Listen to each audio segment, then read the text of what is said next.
Hello नमस्कार, स्वागत है आप सभी का आपके अपने YouTube चैनल कुशवाहा के दरभंगा पर। दोस्तों मैं हूं जनरल मुकेश कुशवाहा और एक बार फिर से आप लोगों के सामने हाजिर हो गया हूं एक नई वीडियो के साथ। सबसे पहले तो दोस्तों आप लोग मेरी तरफ से गांधी जयंती की बहुत बहुत शुभकामनाएं स्वीकार कर लीजिए, क्योंकि आज 2 अक्टूबर है और आज गांधी जी की जयंती है। चलिए दोस्तों, आज इसी उपलक्ष्य पर जो है हम लोग गांधी जी की जीवनी का पार्ट 2 देखते हैं। पार्ट 1 तो हम लोगों ने पहले ही देख रखा है।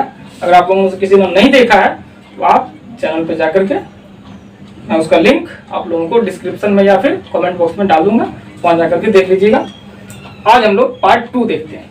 पार्ट 1 में हम लोगों ने क्या देखा था? गांधी जी की जीवनी का शुरुआती हिस्सा, जन्म कहाँ हुआ था, कितने बच्चे थे, क्या क्या पढ़ाई कहाँ से करी, अफ्रीका का जीवन कैसा रहा उनका, ये सब हमने वहां पे देखा था। और शुरुआती के उनके 2-3 जो आंदोलन थे वो सब देखे थे। आज हम उसके बाद की बात करेंगे। देखिए दोस्तों, ये 28 दिसंबर 1885 ईस्वी को ए.ओ. ह्यूम, जो कि स्कॉटलैंड का निवासी था और अंग्रेजों के अंदर ही एक सिविल अधिकारी था, उन्होंने मुंबई में कांग्रेस पार्टी की स्थापना की। ऐसा कहा जाता है कि 1857 ईस्वी की क्रांति के बाद भारत में जो राष्ट्रवाद का विकास हो रहा था, जो राष्ट्रवाद पनप रहा था, उसको दबाने के लिए कांग्रेस पार्टी की स्थापना अंग्रेजों ने ही करवाई थी। तो 1885 से 1947 तक कांग्रेस ने क्या किया नहीं किया, उसको हम लोग 3 हिस्सों में बांटकर देखेंगे। हालांकि बाद के कांग्रेस के नेताओं की जो चाल ढाल देखेंगे, उनका रवैया देखेंगे, उसको देखते हुए आप ऐसा बिल्कुल भी नहीं कह सकते हैं कि कांग्रेस पार्टी की स्थापना इसलिए की गई थी ताकि भारत में बढ़ रहे राष्ट्रवाद को रोका जाए। ऐसा शायद नहीं था। लेकिन चलिए हम देखते हैं शुरुआत से। कांग्रेस पार्टी को 1885 से 1947 तक कुल 52 वर्षों की अवधि में 3 हिस्सों में आप तोड़ सकते हैं। पहला हिस्सा 1885 से 1905 तक, जिसको कि हम लोग उदारवादी चरण कह सकते हैं। दूसरा हिस्सा 1905 से 1919 तक, जिसको कि हम लोग उग्रवादी चरण कह सकते हैं। और तीसरा चरण 1919 से 1947 तक, जिसको कि हम लोग गांधी युग कहते हैं। यानी कि 1919 से 1947 तक गांधी जी ही छाए रहेंगे इस बीच लगभग 28 सालों तक। और इसके समय इसको नाम ही जो है लोगों ने गांधी युग दे रखा है। तो गांधी युग में हम आएंगे, लेकिन इससे पहले जो है थोड़ी सी जानकारी उससे पहले की ले लेते हैं। दोस्तों, भारत में राष्ट्रवाद का विकास हो रहा था। कांग्रेस की स्थापना होने के बाद भी राष्ट्रवाद का विकास रुका नहीं, राष्ट्रवाद का बढ़ावा होता ही रहा, राष्ट्रवाद बढ़ता ही रहा। हिंदू मुस्लिम सब साथ होकर के जो है कांग्रेस का अंग्रेजों का विरोध कर रहे थे। इस सब को देखते हुए अंग्रेजों ने सोचा क्यों ना अंग्रेजों और मुसलमानों और हिंदुओं के बीच दरार डाला जाए। और इसके लिए उन्होंने 1905 ईस्वी में उस समय के सबसे बड़े एवं सबसे धनी सूबा बंगाल का बंटवारा कर दिया, बंगाल का विभाजन कर दिया और इसे 2 हिस्सों में बांट दिया, एक पूर्वी बंगाल और एक पश्चिमी बंगाल। दोस्तों, उस समय पूर्वी बंगाल में आज का बांग्लादेश और असम था, और पश्चिमी बंगाल में आज का पश्चिम बंगाल, आज का बिहार, आज का उड़ीसा एवं आज का झारखंड था। ये बंगाल बहुत बड़ा सूबा था, लगभग 9 करोड़ जनसंख्या उस समय इस संयुक्त बंगाल में जो है रहती थी। इतना बड़ा ये सूबा था और इसको 2 फाड़ कर देता है। लेकिन अंग्रेजों ने जो सोचा था कि अंग्रेजों हिंदुओं और मुसलमानों में दरार पैदा करेंगे, हुआ इसके जस्ट उलट। भारत में अब इन उदारवादी चरण के नेताओं की चलनी बंद हो गई थी। अब इन लोगों को पूछने वाला कोई नहीं था। अब भारत में जो है नए नए नेता आते हैं कांग्रेस पार्टी के अंदर, जिसमें से मुख्य रूप से 3 नेता होते हैं, लाल बाल पाल अर्थात लाला लाजपत राय, बाल गंगाधर तिलक और बिपिन चंद्र पाल। इन तीनों की तिकड़ी ने अंग्रेजों का विरोध कुछ ज्यादा ही मुखर तरीके से करना शुरू किया। और बाल गंगाधर तिलक तो यहाँ तक बढ़ गए कि उन्होंने नारा दे दिया कि स्वराज हमारा जन्मसिद्ध अधिकार है और मैं इसे लेकर रहूंगा। अर्थात इससे पहले के नेतागण जो उदारवादी चरण वाले थे, वो लोग क्या कहते थे कि अंग्रेज जो है ठीक है, अंग्रेजी हुकूमत ठीक है, इससे हम लोगों को कोई तकलीफ नहीं है, बस हम लोग जो है थोड़ा सा क्षमा याचना करके चिट्ठी पत्री लिख करके अंग्रेजों को थोड़ा सा अपने लिए अधिकार मांगेंगे और बस इसी में खुश है। ये लोग ठीक है, अपने हुकूमत कर रहे हैं, ठीक है, ये भारतीयों को जो है शिक्षित कर रहे हैं, भारतीयों पर शासन कर रहे हैं, भारतीय अपने शासन को कर भी नहीं पाएंगे, तो ये सही है। लेकिन 1905 के बाद ये उग्रवादी चरण जब शुरू होता है तो इसमें जो है भारतीयों ने अपना अधिकार जो है मांगना शुरू किया, कुछ ज्यादा ही मुखर तरीके से। अब ये लोग जो है ना चिट्ठी पत्री से काम नहीं, ये लोग सीधे कहते थे कि हमारा स्वराज दे दो, हम अपने खुद से राज करेंगे। तो 1917 ईस्वी में इन्हीं क्रांतिकारियों का पर कतरने के लिए अंग्रेजों ने सिडनी रॉलेट की अध्यक्षता में एक कमेटी का गठन किया। कब? 1917 ईस्वी में। और इस कमेटी की सिफारिशों को 18 मार्च 1919 ईस्वी को पास कर दिया जाता है और इसका नाम रॉलेट एक्ट हो जाता है। क्यों? क्योंकि इस कमेटी का अध्यक्ष कौन था? सिडनी रॉलेट, उसी के नाम पे इसका नाम हो गया रॉलेट एक्ट। तो रॉलेट एक्ट अगर आपसे पूछेगा कि कब पास हुआ था तो आपका आंसर होना चाहिए 18 मार्च 1919 को। इस डेट को आप याद रखिएगा। जब ये रॉलेट एक्ट पास हो जाता है तो भारत में विरोध कुछ ज्यादा ही शुरू होता है। क्यों? क्योंकि रॉलेट एक्ट था क्या? तो रॉलेट एक्ट में ऐसा कहा जाता है कि किसी को भी जब चाहे, जब तक चाहे और जैसे चाहे, जहां चाहे गिरफ्तार किया जा सकता था बिना कोई मुकदमा चलाए। इसमें आप न तो कोई वकील रख सकते थे, न कहीं अपील कर सकते थे और न ही कोई दलील दे सकते थे कि हमें जो है क्यों गिरफ्तार किया गया है, हमारी बात तो सुन लीजिए। नहीं, अगर आप पे शक हो गया अंग्रेजों को तो आपको गिरफ्तार कर ले सकता था और जब तक चाहती पुलिस तब तक आपको जो है जेल में बंद कर सकती थी। तो इसे हम लोग काला कानून कहते हैं और इसका विरोध जो है हुआ। गांधी जी ने 6 अप्रैल 1919 ईस्वी को देशव्यापी हड़ताल की घोषणा की। तो इसके बाद जो है भारत भर में विरोध जो है खूब मुखर तरीके से होना शुरू होता है। लेकिन पंजाब के अमृतसर और लाहौर में जो है स्थिति नियंत्रण से बाहर हो जाती है, वहां कुछ ज्यादा विरोध होता है। 9 अप्रैल 1919 ईस्वी को पंजाब के 2 लोकप्रिय नेताओं डॉक्टर सत्यपाल एवं डॉक्टर किचलू को गिरफ्तार कर लिया जाता है। 9 अप्रैल 1919 ईस्वी को गिरफ्तार कर लिया जाता है। किसके कहने पर? तो उस समय के पंजाब का जो एलजी था माइकल ओटायर, उनके कहने पर। अब क्या हुआ कि 9 अप्रैल की घटना है, उसके बाद अगले दिन पूरे भारत भर में गिरफ्तारियां दी गई और बहुत सारे लोग जो है गिरफ्तार होते हैं। 12 अप्रैल को जो है फिर से एक बार गिरफ्तारियां होती है और इस बीच में 10 अप्रैल को ही जो है जब स्थिति नियंत्रण से बाहर हो गई तो मार्शल लॉ लगा दिया गया, यानी कि पंजाब को जो है अब मार्शल लॉ के अंदर डाल दिया गया। मार्शल लॉ का मतलब हुआ सैन्य शासन के अधीन डाल दिया गया और इसका नेतृत्व जो है उस समय का ब्रिगेडियर जनरल आर डायर को दे दिया गया। यहाँ पे याद रखिएगा कि माइकल ओडायर और जनरल ओडायर जो है अलग अलग व्यक्ति है। माइकल ओडायर पंजाब का क्या था? एलजी। और जनरल आर डायर कौन था? तो ये था ब्रिगेडियर।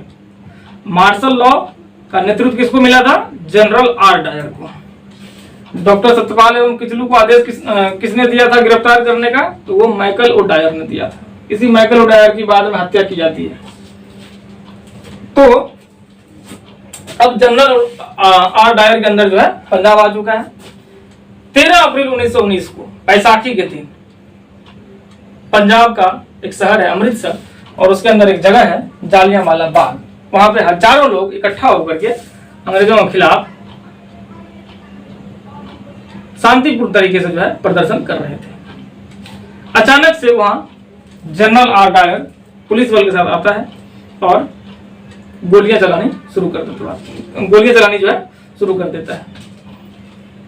वहां पे जालियांवाला बाग में जो है मात्र एक ही रास्ता था, वो भी सकरा टाइप का, निकलने का कोई रास्ता नहीं था। दूसरा एक कुआं था और ऐसा कहा जाता है कि वहां पे गोलियों से हजारों लोगों की जान चली जाती है। सैकड़ों लोग तो उस कुआं में कूद कर ही अपनी जान गंवा बैठते हैं। जनरल आर डायर ने आदेश दे रखा था अपने पुलिस वालों को कि जब तक गोली खत्म नहीं हो जाए तब तक गोली चलाती रहो और इसमें जो है हजारों लोग अपनी जान गंवा बैठते हैं। अब इसके बाद क्या होगा? इसके बाद तो भाई होना ही है विरोध। इसी बीच जो है दुनिया में प्रथम विश्व युद्ध चल रहा है। हालांकि प्रथम विश्व युद्ध खत्म तो हो चुका था इस बीच तक, इस समय तक, क्योंकि इसकी शुरुआत जो है 28 जुलाई 1914 को ही हो गई थी और ये खत्म हो गया था 11 नवंबर 1918 को। और इस विश्व युद्ध में जो है दो गुट शामिल थे, अलाइड पावर एंड दूसरा था सेंट्रल पावर। अलाइड पावर में फ्रांस, इंग्लैंड और इंग्लैंड के जितने भी उपनिवेश थे, जैसे Bharat, south Africa, Australia, Canada, ये सब जो है अलाइड पावर की तरफ से लड़ रहे थे। और बाद में इसमें अमेरिका भी शामिल होता है, इटली, जापान, सब जो है इसी की तरफ से लड़ रहे थे। और दूसरा पावर था सेंट्रल पावर। सेंट्रल पावर की तरफ से जो है जर्मनी, ऑस्ट्रिया, हंगरी और ये ऑटोमन साम्राज्य वगैरह लड़ रहे थे। इसमें जो है अलाइड पावर की जीत होती है और सेंट्रल पावर की हार होती है। तो जब रिजल्ट निकल गया युद्ध का, तो इसके बाद ये अलाइड पावर वालों ने सेंट्रल पावर वालों पे जुर्माना ठोकना शुरू किया और इसी के तहत एक संधि होती है, वर्साई की संधि। और इस वर्साई की संधि के तहत जो है जर्मनी का बहुत बड़ा हिस्सा छीन लिया जाता है। तो जब जर्मनी का हिस्सा छीन लिया गया तो दूसरा हारा हुआ तो ये भी था ऑटोमन साम्राज्य भी। ऑटोमन साम्राज्य को भी तोड़ने की अब कोशिश की जाती है और इसी के तहत जो है 20 मई 1920 ईस्वी को तुर्की का विभाजन कर दिया जाता है। दरअसल ऑटोमन साम्राज्य जो है उस समय तुर्की पर ही राज कर रहा था। ऐसा कहा जाता है कि ऑटोमन साम्राज्य जो है कभी 52 लाख स्क्वायर किलोमीटर में राज किया करता था। 52 लाख स्क्वायर किलोमीटर बहुत होता है दोस्तों। भारत का क्षेत्रफल जो है 32 लाख स्क्वायर किलोमीटर है और इनका राज कभी 52 लाख स्क्वायर किलोमीटर पर था। जिस समय ये संधि हुई थी ना 20 मई 1920 को, उस समय भी लगभग ये 18 से 19 लाख स्क्वायर किलोमीटर पर राज इनका था। इनको दो हिस्सों में अब तोड़ दिया गया। तुर्की पर जो ऑटोमन साम्राज्य राज कर रहा था, उसका राजा खलीफा हुआ करता था। उसको हम लोग खलीफा कहते थे। खलीफा क्या होता है? तो इस्लाम धर्म में सबसे ऊपर माना जाता है अल्लाह को, अल्लाह के बाद माना जाता है पैगंबर को और पैगंबर के बाद जो है खलीफा को ही माना जाता है। यानी कि ऐसा कहा जाता है कि खलीफा जो है धरती पर पैगंबर का उत्तराधिकारी है। तो एक हिसाब से ये खलीफा दुनिया भर के मुसलमानों का धार्मिक नेता भी हुआ करता था और इनका पावर छीन लिया गया, तुर्की का बंटवारा कर दिया गया। तो इसको मुसलमानों ने अपना अपमान समझा और इन लोगों को लगा कि इस्लाम खतरे में है। तो पूरी दुनिया भर के मुसलमान जो है अंग्रेजों के खिलाफ हो जाते हैं। भारत में भी जून 1920 में खिलाफत समिति ने सरकारी संस्थाओं का बहिष्कार करना शुरू कर दिया। भारत में इसके विरोध में एक खिलाफत समिति बनी थी, उसने जो है जून 1920 में जितने भी सरकारी संस्थान थे उसका विरोध करना, बहिष्कार करना शुरू कर दिया। ना स्कूल कॉलेज जितने भी थे, हॉस्पिटल जितने भी थे, सबका विरोध करना, सबका बहिष्कार करना शुरू कर दिया। और अब गांधी जी ने देखा गांधी जी क्या करेंगे। गांधी जी ने देखा बहुत बढ़िया मौका है एक बार फिर से हिंदुओं और मुसलमानों को एक करने का। उनको लगा कि अगर इस समय हम मुसलमानों का साथ दे दें इस आंदोलन में, तो हो सकता है कि हिंदू और मुसलमान एक बार फिर से साथ आ जाए और भाईचारा बढ़ जाए। तो गांधी जी अंग्रेजों को कहते हैं, अंग्रेजों को चेतावनी देते हैं कि अगर तुर्की के साथ हुआ आंदोलन भारतीय मुसलमानों को संतुष्ट नहीं कर पाता है तो हम आपके खिलाफ असहयोग आंदोलन चलाएंगे। असहयोग आंदोलन का मतलब होता है हम आपकी सहयोग नहीं करेंगे, आपका जो है किसी भी तरीके से कोई सहयोग नहीं करेंगे। आप अगर स्कूल खोलेंगे तो हम स्कूल में नहीं जाएंगे, आप अगर कॉलेज खोलेंगे तो कॉलेज में नहीं जाएंगे, हॉस्पिटल में नहीं जाएंगे, आपका सहयोग करेंगे, आप जो करना है करिए, हम आपका सहयोग करेंगे। तो आप वैसे ही जो है पीछे हट जाइएगा। तो ये धमकी देते हैं गांधी जी अंग्रेजों को। अब क्या होता है कि 13 अगस्त 1920 को भारतीय मुसलमानों के ही कहने पर गांधी जी फाइनली असहयोग आंदोलन की शुरुआत कर देते हैं। और यह असहयोग आंदोलन भारत का पहला ऐसा आंदोलन था जिसमें कि पूरे भारत के लोग शामिल थे। पूरे भारत के लोग जो है इसमें हिस्सेदारी लिए थे। यह आंदोलन बहुत बढ़िया तरीके से जो है आगे बढ़ रहा था, सब कुछ ठीक था, अंग्रेज बैकफुट पे भी जा रहे थे। लेकिन अचानक इसमें एक मोड़ आता है और समय आता है 5 फरवरी 1922 ईस्वी को उत्तर प्रदेश के गोरखपुर में एक जगह है चौरी चौरा। वहां पर एक स्वयंसेवक को गिरफ्तार कर लिया जाता है। तो उसके विरोध में वहां के लोग जो हैं उग्र हो जाते हैं और थाना को घेर लेते हैं और थाने पे 22 पुलिस वालों को जलाकर मार देते हैं, यानी उनकी हत्या कर देते हैं। 22 पुलिस वालों की हत्या 5 फरवरी 1922 ईस्वी को चौरी चौरा में कर दी जाती है। अब जब ये हत्या हो गई तो गांधी जी तो थे असहयोग अहिंसक आंदोलन के समर्थक, वो हिंसा का तो समर्थन करते नहीं थे, वो नाराज हो जाते हैं और वो 12 फरवरी 1922 को इस आंदोलन को वापस ले लेते हैं।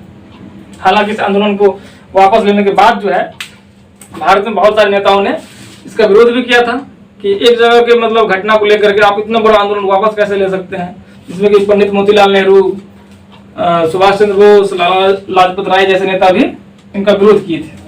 लेकिन बहुत सारे नेता ऐसे भी थे कि जिन्होंने गांधी जी का विरोध नहीं किया था और गांधी जी का सपोर्ट ही किया था और उन लोगों ने कहा था कि चलिए गांधी जी आप तो जो है अहिंसा के पुजारी हैं, हिंसा को बर्दाश्त कर नहीं सकते हैं, तो आपने जो भी किया है, जो भी निर्णय लिया है सही है, हम लोग आपके साथ हैं। लेकिन 10 मार्च 1922 को जो है गांधी जी को गिरफ्तार कर लिया जाता है इसी के जुर्म में, क्योंकि इसका नेता तो गांधी जी थे ना।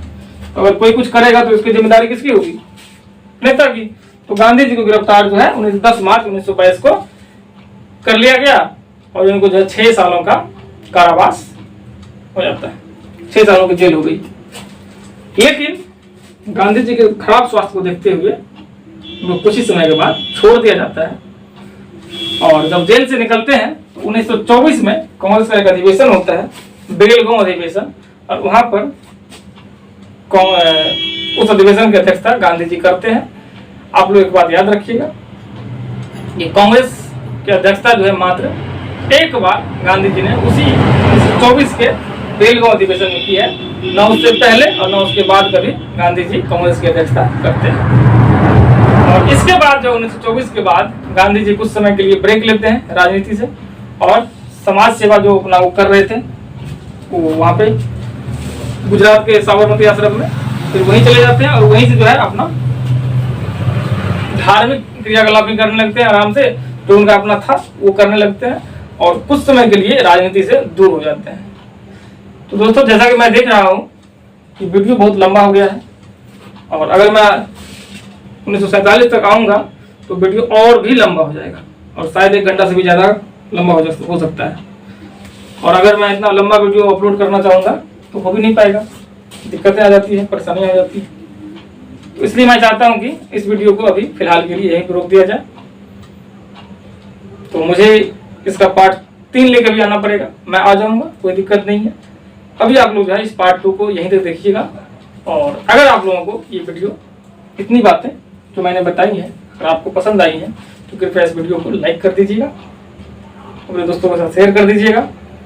देखिए दोस्तों, मेहनत बहुत होता है और आप लोग जो है उस हिसाब से अगर रिस्पॉन्स नहीं करेंगे यहाँ से क्या होता है, डीमोटिवेशन होता है। आप लोगों का सहयोग अगर रहेगा तो ही हम यहाँ से कोई काम कर पाएंगे। अगर आप लोग ठंडा रिस्पॉन्स करेंगे तो यहाँ मोरल जो डाउन होता है, मोटिवेशन कम होता है, डीमोटिवेट होते हैं। तो आप लोग प्लीज जो है ऐसा ना करें। अगर आप लोगों को वीडियो पसंद आया हो तो उसे दोस्तों तक जरूर शेयर कर दें ताकि वो भी इसे देखें और चैनल को सब्सक्राइब अवश्य कर लीजिएगा अगर आपने अभी तक नहीं किया है तो। बगल में जो बेल आइकन घंटी बनी है उसको भी प्रेस कर दीजिएगा ताकि हम जो भी वीडियो यहाँ पर अपलोड करें उसकी नोटिफिकेशन आप तक तुरंत पहुँच जाए। तो इसी के साथ जो है दोस्तों हमें आप बिता दीजिए। आज के लिए आप सभी का दिन शुभ हो। बहुत बहुत धन्यवाद।